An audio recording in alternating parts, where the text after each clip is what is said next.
মেহের 2025 সালের নতুন বছরের একাদশ শ্রেণীর ছাত্রছাত্রী বন্ধুরা, আশা করি তোমার সবাই ভালো আছো। আজ আমরা যে বিষয়টি নিয়ে আলোচনা করব একাদশ শ্রেণীর সেকেন্ড সেমিস্টারের ইভিএস অর্থাৎ পরিবেশ ও বিজ্ঞানের কোশ্চেন পেপার নিয়ে। দেখো সরাসরি স্ক্রিন তোমরা ক্লাস 11-এর সেকেন্ড সেমিস্টারের ইভিএসের কোশ্চেন পেপারটা দেখতে পাচ্ছ। প্রশ্নের মান রয়েছে 40। দেখো প্রথমে রয়েছে একের দাগে নিম্নলিখিত প্রশ্নগুলির সংক্ষিপ্ত উত্তর দাও। প্রশ্নের মান রয়েছে 2 করে 2 গুণ 4 সমান 8। যে কোনো 4টি করতে হবে, 6টি দেওয়া রয়েছে। স্থায়ী সমাজ কিভাবে সুস্থায়ী উন্নয়নে সাহায্য করে? সুস্থায়ী উন্নয়ন বলতে কী বোঝো? কত সালে কোন কমিশন দ্বারা আমাদের সাধারণ ভবিষ্যৎ প্রকাশিত হয়েছিল? সুস্থায়ী কৃষির প্রয়োজনীয়তা সংক্ষেপে লেখো। উৎপত্তি অনুযায়ী মাটি কয় প্রকার ও কী কী? শস্য পর্যায় ও ঝুম চাষ কী? 2 জায়গায় উল্লিখিত প্রশ্নগুলির সংক্ষিপ্ত উত্তর যে কোনো 4টি, প্রতিটি প্রশ্নের মান 2 করে 2 গুণ 4 সমান 8। ওটিইপসি এর পুরো নাম লেখো ও এর প্রয়োজনীয়তা লেখো। জীবাশ্মজ্বালানি কি উদাহরণ দাও।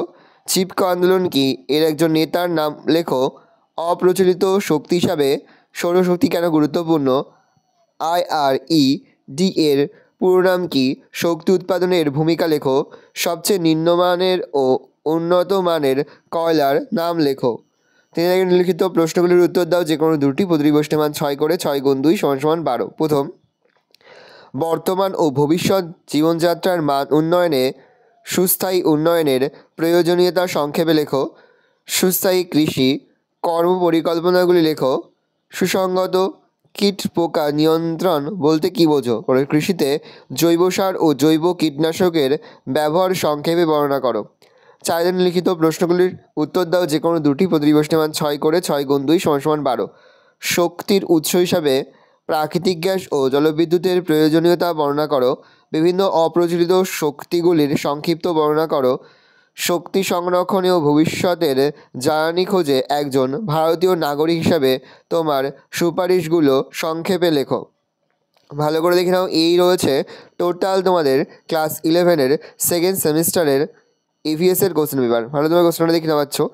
আশা করি ভিডিওটা ভালো লেগেছে। ভিডিওটা ভালো লাগলে ভিডিওকে লাইক করতে ভুলবেন না। আমার চ্যানেল নতুন হাত লাল ক্লিক সাবস্ক্রাইব প্রেস করে পাশে বেল আইকনটা প্রেস করে যখন নতুন করে ভিডিও আপলোড করি সবার ফার্স্ট নোটিফিকেশন পেয়ে যাও। আর এই ভিডিওটি তোমার বন্ধু বান্ধবী আত্মীয়স্বজন সবার মধ্যে কিন্তু অনেক শেয়ার করে দেওয়া। বছর একাদশ শ্রেণীতে পড়ছে, আমরা কিন্তু এর মধ্যে একাদশ শ্রেণীর প্রতিটি বিষয়ের সিলেবাস, প্রশ্নকার এবং নমুনা প্রশ্নপত্র কিন্তু আপলোড করে দেবো। এখনও পর্যন্ত সেই ভিডিওগুলো না দেখে থাকো, ভিডিওগুলো কিন্তু তাড়াতাড়ি দেখে নাও। আশা করা যায় বাকি বিষয়গুলোর মতো তোমরা ইভিএসের ক্ষেত্রেও কিন্তু সমস্ত প্রশ্নই কিন্তু আমাদের সাজেশন অংশ থেকেই কমন পেয়ে যাবে। আশা করা যায় ইভিএসের ক্ষেত্রেও তোমরা 80 থেকে 90% সাজেশন কিন্তু আমাদের অংশ থেকেই পেয়ে যাবে। ভালো করে দেখে নাও কোশ্চেন পেপারটা।